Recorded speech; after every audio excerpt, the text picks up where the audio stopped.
Dizem que o dinheiro é o que faz o mundo girar, mas com o aumento dos preços do aluguel, dos alimentos, da gasolina e de tudo, na verdade, enriquecer hoje é algo bem mais fácil de falar do que fazer, mas não é impossível sair da pobreza e ficar rico. A partir de histórias de colecionadores malucos, empreendedores espertos e catadores de lixo, alguns dos quais tinham apenas $1 ou menos, é hora de dar uma olhada em alguns milionários que começaram do zero absoluto.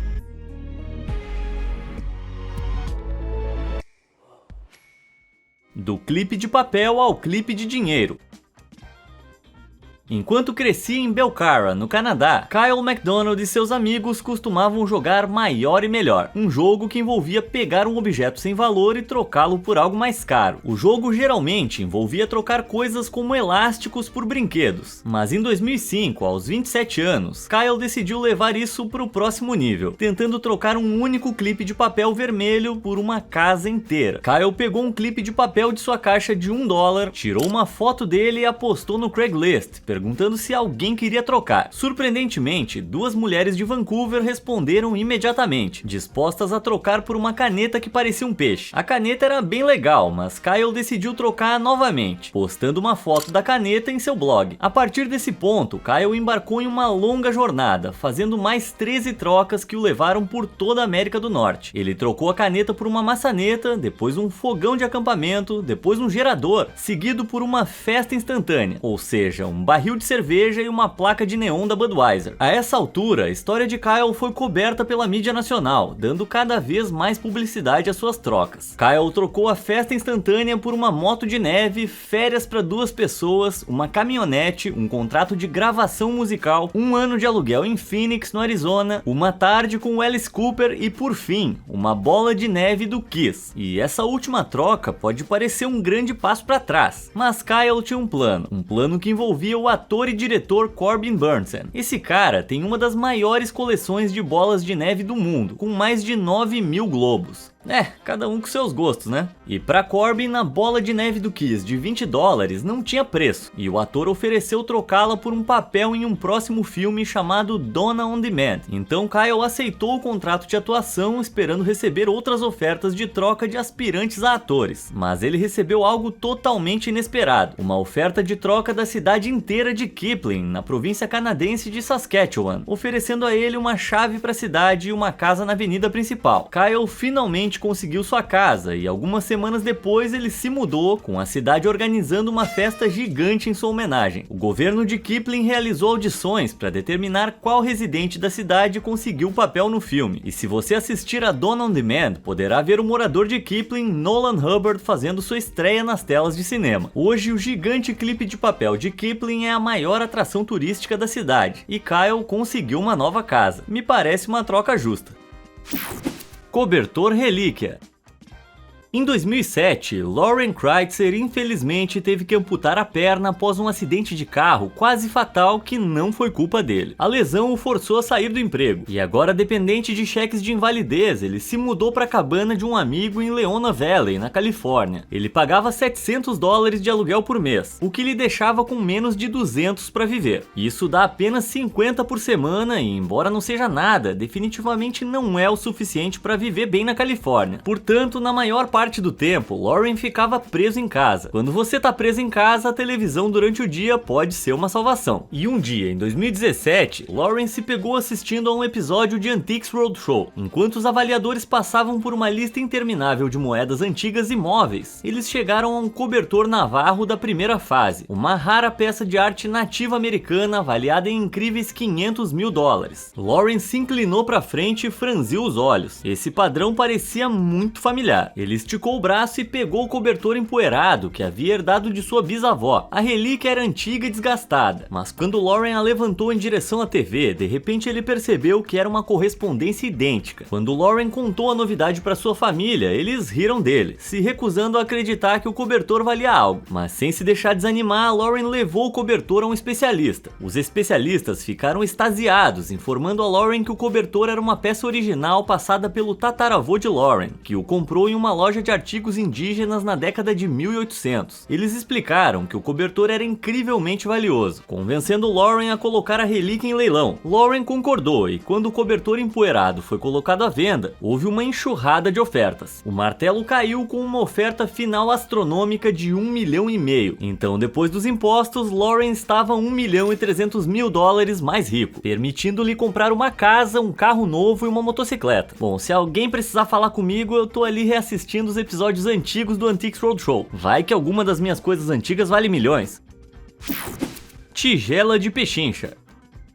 Mercados de garagem geralmente são cheios de móveis vandalizados, DVDs empoeirados e bonequinhos do Comandos em Ação mastigados. Mas em 2007, um nova-iorquino anônimo encontrou uma tigela de 5 polegadas de diâmetro bonita, porém simples, em uma venda de garagem, sendo vendida por meros $3. Depois de comprar a tigela, ele a exibiu na prateleira da lareira por 6 anos, até que um amigo o encorajou a levá-la para ser avaliada por um especialista em cerâmica. Descobriu-se que o proprietário estava exibindo sem saber uma tigela Ding, cerâmica da dinastia Song do Norte na China. A tigela foi feita entre os anos 960 e 1127 d.C. e os especialistas imediatamente a avaliaram em $3. Espera, não, desculpa, eu quis dizer $300 mil. Isso já teria sido um ótimo retorno sobre o investimento, mas quando a tigela foi levada a leilão no Sotheby's, o item foi vendido por muito mais. Na última década, a economia tem crescido na China e vários membros da nova classe média rica do país começaram a colecionar artefatos chineses, impulsionando os preços à medida que tentam recuperar os tesouros perdidos e roubados do país. Isso significa que a tigela de $300 mil foi vendida por incríveis 2,2 milhões. Então essa compra impulsiva de $3 transformou o proprietário em milionário. Acho que eu vou começar a frequentar mais essas vendinhas de garagem. Bilionários do Bitcoin. O valor da criptomoeda Bitcoin disparou ao longo da última década, com o preço de um único token criptográfico subindo de 14 centavos em 2010 para cerca de $68 mil em novembro de 2021. Isso representa um aumento de 48,5 milhões por cento. Para ter uma ideia, se a massa da Terra aumentasse por essa quantidade, ela seria aproximadamente 1,5 vezes mais pesada que o nosso Sol. Uau! Mas lá pelos tempos em que os Bitcoins valiam cerca de $5 cada, um internauta, conhecido como NineMB, adquiriu 371 mil moedas de seu parceiro de negócios por cerca de $5 mil. Isso parecia supostamente baixo, e era mesmo, porque o parceiro de negócios de NineMB assumiu que as moedas não tinham valor algum, e ficou empolgado com a oferta de $5 mil. De alguma forma, ele não tinha ideia de que essas moedas na época valiam na verdade 2 milhões, e o investimento de NineMB teria aumentado de forma insana em 500 milhões por cento, chegando a valer mais de $25 bilhões no pico do Bitcoin. Mas o lucro de NineMB não durou muito. Em vez disso, ele usou o valor das moedas para se livrar das dívidas e depois doou o restante para várias causas, ficando sem nada em 2012. Mas ele não foi o único investidor que não conseguiu manter suas moedas até esse pico crucial. Em 2010, um homem chamado Laszlo Hanieks pediu 2 pizzas por 10 mil bitcoins. No auge do Bitcoin, a criptomoeda usada para comprar essas pizzas valia mais de $680 milhões. E eu realmente espero que eles não tenham economizado nos ingredientes. Quando o Bitcoin estava começando, muitas competições realmente distribuíam a criptomoeda como um prêmio de consolação. Em 2011, o clã de eSports StarCraft Broad War anunciou que seu torneio IC Cup Star League teria essa premiação aqui. Na época, esses 25 bitcoins valiam um pouco mais de $40. Apenas 10 anos depois, esse prêmio de 8º lugar valia incríveis $1,7 milhão, 3.400 vezes mais do que o prêmio de $500 do primeiro lugar. Em março de 2010, um torneio amador de criptopoker foi realizado com uma premiação de 1.500 bitcoins, divididos entre o primeiro, segundo, terceiro e quarto lugares. Essa premiação amadora acabou valendo $102 milhões. Em comparação, o evento profissional de poker mais caro de todos os tempos teve uma premiação de apenas $82 milhões, o que significa que esses jogadores amadores estavam involuntariamente participando do jogo de pôquer de maior valor de todos os tempos. Com essa pressão toda, acho que eu ia desistir. Colecionáveis insanos.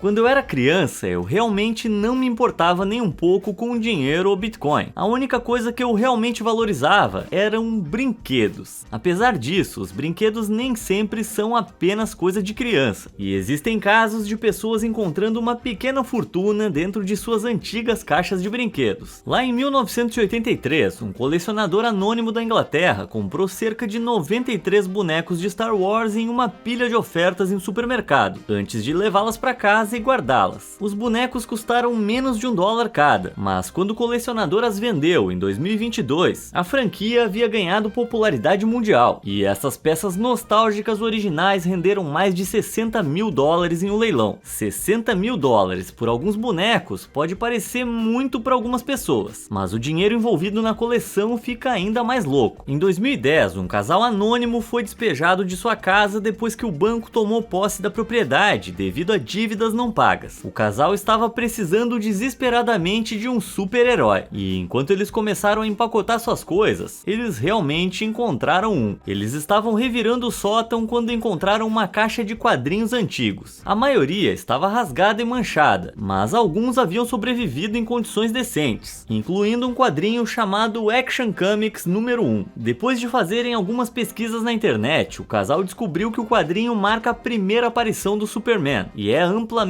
considerado o santo grau dos quadrinhos, pois trouxe os super-heróis para o mainstream. Lá em 1938, o quadrinho custava 10 centavos, mas menos de 100 cópias do livro ainda existem, e essas cópias raras foram vendidas por até 3,2 milhões de dólares, tornando o quadrinho mais caro de todos os tempos. O casal ficou chocado, mas a versão do quadrinho deles não era tão valiosa quanto parecia inicialmente. Os especialistas explicaram que o quadrinho estava levemente danificado, recebendo uma classificação de condição de 5 em uma escala de 10. No mundo da coleção de quadrinhos, a condição pode ter um efeito drástico no valor de um deles, mas ainda era um Action Comics número 1, e apesar das rasuras e manchas, o quadrinho foi vendido por incríveis $436 mil em um leilão. Então o Superman fez o que ele faz de melhor, surgiu do nada e salvou o dia.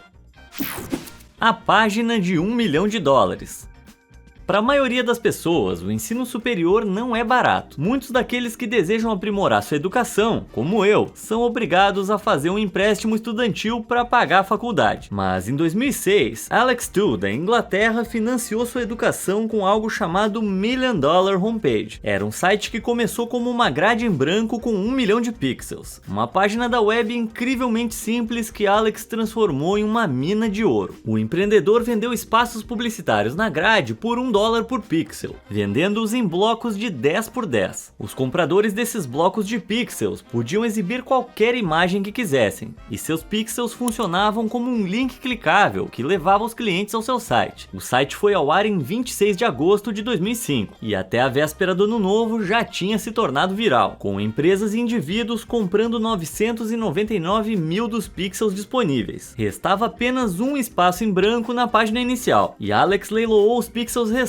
recebendo mais $38 mil do millionweightloss.com. Incrivelmente, Alex havia ganho mais de $1 milhão em 5 meses, e ele usou dinheiro para ir à faculdade e financiar outros empreendimentos. Esse gênio mais tarde se mudou para São Francisco e cofundou um pequeno aplicativo de meditação que você pode ter ouvido falar, chamado Calm. Na época, a página era uma maneira moderna e revolucionária de anunciar produtos, mas hoje visitar a página de $1 milhão é como viajar no tempo para 2005. Sim, porque tem algo de nostálgico em um pop-up de toques grátis ou solteiros gostosos na sua região. Dumpster Diver. Dizem que o lixo de um homem é o tesouro de outro, mas Matt Malone, de Austin, nos Estados Unidos, leva essa frase ao pé da letra. Matt é um dumpster diver, ou mergulhador do lixo, profissional, passando suas noites dentro de caçambas de lixo procurando por joias esquecidas e descartadas. Matt geralmente encontra comida estragada, mas suas descobertas mais valiosas incluem aspiradores de pó, ferramentas elétricas e eletrônicos, todos em perfeito estado de funcionamento. Ele também afirma ter encontrado encontrado obras de arte originais pintadas por Muhammad Ali e uma agenda de contatos com o número de telefone de Donald Trump. Ele limpa e restaura esses itens antes de vendê-los na Amazon e no Craigslist, obtendo um lucro considerável. Matt lida com lixo, mas seus ganhos definitivamente não são lixo, com seu hobby lhe rendendo mais de $100 mil ao ano. Isso é uma quantia considerável, e Matt só se dedica ao dumpster diving meio período, trabalhando como consultor de segurança durante o dia. Matt acredita que poderia facilmente ganhar $250 mil por ano se dedicasse todo o seu tempo ao hobby, mas teria que passar a maior parte do tempo vasculhando lixo, e isso não seria muito agradável. Tudo ou nada. Para quem não sabe, no mundo das apostas, um acumulado é um tipo de aposta esportiva que envolve várias apostas combinadas em uma única aposta. Por exemplo, você pode apostar nos resultados de 4 jogos de futebol de uma vez, e para vencer, todas as suas apostas têm que estar corretas. Se apenas uma das suas apostas estiver errada, você perde tudo. Os acumulados são um exemplo perfeito de alto risco e alta recompensa, e a maioria das grandes vitórias em apostas esportivas vem de acumulados. Então, quando o apostador Stephen Whiteley, um engenheiro de aquecimento da Inglaterra, recebeu ingressos gratuitos para corridas de cavalos em uma promoção de jornal, ele decidiu testar sua sorte ao máximo. Ao chegar lá, Stephen criou um acumulador de 2 libras, cerca de $2,50, apostando em um cavalo aleatório para cada uma das 6 corridas do dia. Contra todas as probabilidades, os primeiros 5 cavalos venceram facilmente suas corridas, o que significava que a aposta de Stephen dependia da última corrida do dia. Infelizmente, Stephen acidentalmente apostou no cavalo com o pior desempenho de todo o evento, um cavalo lento chamado Lupita, que havia perdido todas as suas competições anteriores. Conforme a corrida começava, Lupita previsivelmente começou a ficar para trás, até que ocorreu um milagre. Na metade da corrida, os 3 melhores cavalos caíram na mesma barreira. Isso abriu caminho para que Lupita assumisse a liderança e cruzasse a linha de chegada, tornando Stephen 1,4 milhão de libras mais rico, cerca de $1,8 milhão na época. Tanto Stephen quanto Lupita ganharam suas primeiras corridas de cavalos, e embora eu tenha certeza de que Lupita vai continuar vencendo muitas outras, espero que o Stephen tenha parado enquanto estava na frente. Duplo jackpot. Hollywood gosta de retratar os cassinos de Las Vegas como lugares cheios de pessoas elegantes como James Bond, bebendo martinis enquanto jogam pôquer com olhares sedutores. Na realidade, a maioria dos cassinos é assim, cheios de luzes brilhantes e máquinas caça-níqueis. As chances de ganhar em uma máquina caça-níquel são algumas das piores, variando de uma chance em 5 mil a uma em cerca de 34 milhões de ganhar o prêmio máximo quando se aposta o valor máximo de moedas. Mas não é surpresa que elas representam até 80% da receita anual de um cassino em Las Vegas. Mas embora digam que a casa sempre ganha, às vezes a sorte sorri pro apostador, e nenhum jogador de caça-níqueis teve mais sorte do que Elmer Sheeran. Em 1989, Sheeran e sua ex-esposa visitaram um Mirage Hotel e Cassino em Las Vegas. Sheeran pediu emprestados $20 de sua ex-esposa, e depois de jogar nas máquinas caça-níqueis de $3 por 90 minutos, ele acertou o jackpot, ganhando $4,6 milhões com uma única puxada. Esse jackpot milionário foi uma vitória única na vida, só que para Sheeran isso não aconteceu apenas uma vez. Em 2005 ele foi jogar nas máquinas caça-níqueis do Cannery Cassino e depois de jogar por algumas horas ganhou de novo. Dessa vez um jackpot enorme de $21 milhões. As chances de ganhar o jackpot uma vez são cerca de 1 em 50 milhões e as chances de ganhar 2 vezes têm a mesma probabilidade de ser atingido por um raio 100 vezes no mesmo ano. Em vez de sobrancelhas queimadas, a sorte de Sheeran o deixou com uma pequena fortuna. E antes de falecer, em 2007, ele dividiu a maior parte dos ganhos entre instituições de caridade, seus filhos e, é claro, máquinas caça-níqueis por toda Las Vegas. O que você achava? Que ele ia parar de jogar? Bilionário instantâneo. Vamos mudar das máquinas caça-níqueis para loteria. Com um bilhete de $2, participar da Mega Millions Lottery nos Estados Unidos parece bastante acessível, mas as chances de ganhar são aproximadamente 1 em 302 milhões, então provavelmente é melhor economizar o seu dinheiro. Às vezes, uma pessoa sortuda de fato leva o prêmio acumulado, e em 2018, uma mulher da Carolina do Sul se tornou a maior ganhadora de loteria de todos os tempos, levando $1,5 bilhão. Sim, bilhão, com B. A mulher anônima pode parecer a pessoa mais sortuda do mundo, mas de maneira interessante, muitos ganhadores de loteria dizem que a vitória foi a pior coisa que já aconteceu com eles. Um desses milionários azarados é Michael Carroll, de Norfolk, na Inglaterra. Em outubro de 2002, Michael era um coletor de lixo, ganhando a vida enquanto trabalhava das 9 às 17. Um mês depois, ele ganhou 11,7 milhões de dólares na loteria, se tornando um milionário da noite pro dia. Essa vitória permitiu que Carroll comprasse joias, carros e imóveis, mas também o levou ao alcoolismo, processos judiciais, tempo na prisão e, em algum momento, à falência. Dentro de 5 anos de sua vitória, Carroll estava de volta ao trabalho braçal, embora ele tenha culpado parcialmente sua má sorte por amigos e familiares ávidos por dinheiro, que pegaram sua grana sem apoiá-lo. Quando a bilionária da Carolina do Sul ganhou, ela escolheu permanecer anônima, e pelo que podemos ver na história de Michael Carroll, parece que foi uma decisão muito acertada. Rei do Ferro Velho. Quando John Sturgeon tinha 17 anos, seu pai faleceu, deixando o adolescente com apenas $2.000 e um Fusca velho e surrado. Ron não tinha onde morar, então ele gastou os $2.000 em um trailer em Fort Worth, no Texas, e arranjou um emprego consertando Volkswagens de outras pessoas. Ron consertava os Fuscas com peças de carros abandonados em seu ferro velho local. Conforme ele ganhava dinheiro com os consertos, ele comprava carros velhos, retirava as peças e as reutilizava nos veículos de seus clientes. Em pouco tempo, Ron acumulou cerca de 35 carros, e logo percebeu que em vez de usar as peças para consertar os Fuscas de outras pessoas, ele poderia simplesmente vendê-las. Se ele comprasse um carro de ferro velho por $100, poderia vender as peças por pelo menos 150, lucrando em cada transação. Toda semana, Ron ia a um ferro velho e examinava os carros visando comprá-los e revender as peças. O plano de negócios de Ron era bastante infalível, e em poucos anos ele comprou seu próprio ferro velho e depósito. O empresário do lixo conseguiu sair do parque de trailers e a empresa foi tão bem sucedida que a Ford a comprou por 15 milhões em 1999. Isso poderia ter sido o fim da história de Ron, mas a Ford começou a levar o negócio à falência e após alguns anos ela o vendeu de volta para Ron a um preço muito baixo. Depois de retomar o controle da empresa, Ron conseguiu usar sua expertise para torná-la lucrativa novamente, antes de vendê-la de novo por dezenas de milhões de dólares. Hoje Ron deixou o negócio de sucatas, e o texano conseguiu trocar seu trailer por várias mansões e os carros velhos por jatos particulares. Isso que eu chamo de uma melhoria significativa. Do lixo ao luxo.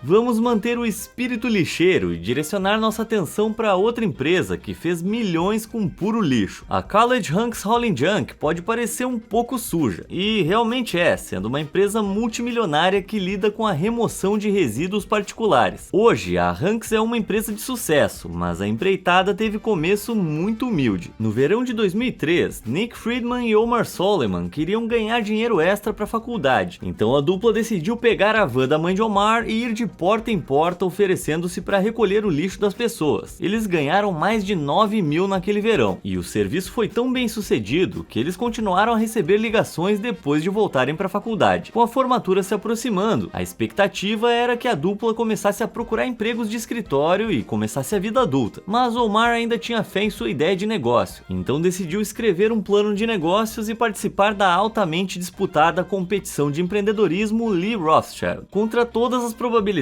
o plano de Omar venceu, conquistando o primeiro prêmio de $10.000. Com esse dinheiro, a dupla decidiu se concentrar no negócio, comprando um caminhão e criando a marca Hunks. A empresa começou a distribuir panfletos e contratou estudantes universitários da Universidade de Maryland, pagando-lhes para transportar lixo. Após um ano, eles tiveram que comprar mais 4 caminhões, e depois de 2 anos de crescimento rápido, decidiram franquear o negócio, permitindo que outras pessoas abrissem suas próprias lojas da Hunks em todo o país. Hoje, o negócio tem mais de 50 franquias, 200 caminhões e fatura 25 milhões em receita anual, provando que para Nick e Omar, nosso lixo realmente é o tesouro deles. Reinventando a roda.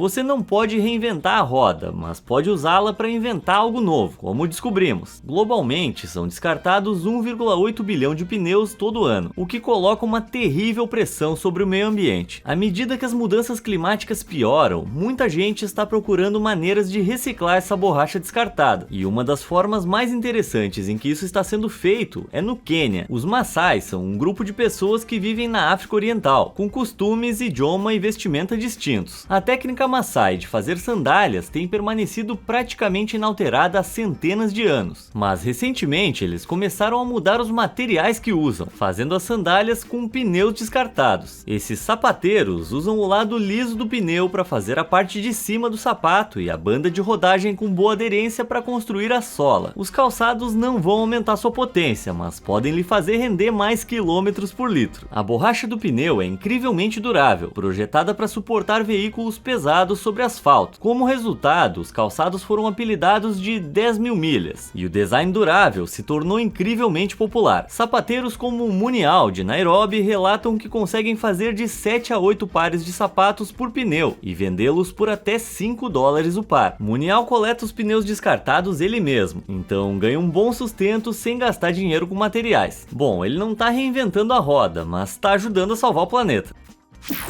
Em busca da felicidade.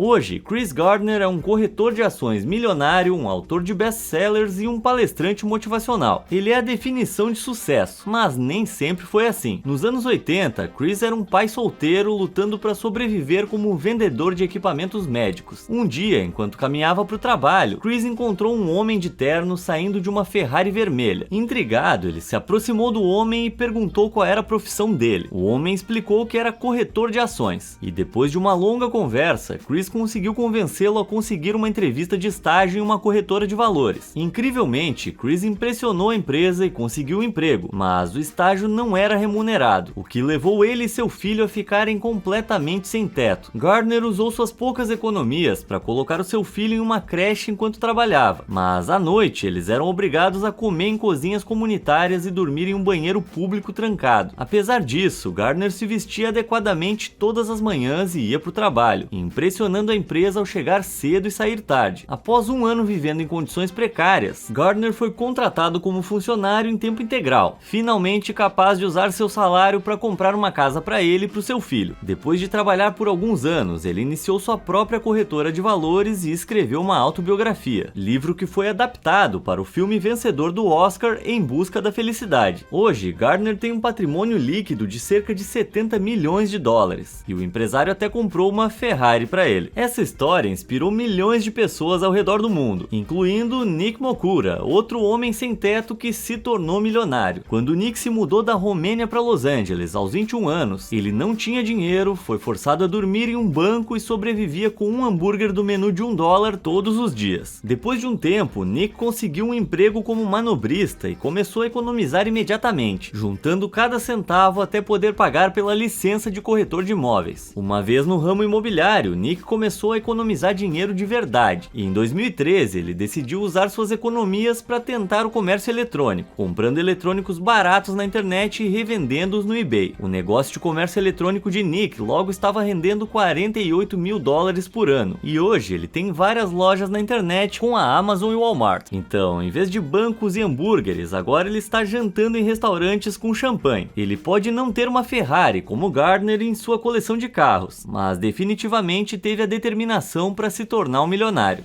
Então, isso conclui o nosso olhar para esses improváveis ganhadores de dinheiro. Qual história de ascensão social você achou mais inspiradora? Diz aí nos comentários abaixo. Obrigado por assistir e até a próxima!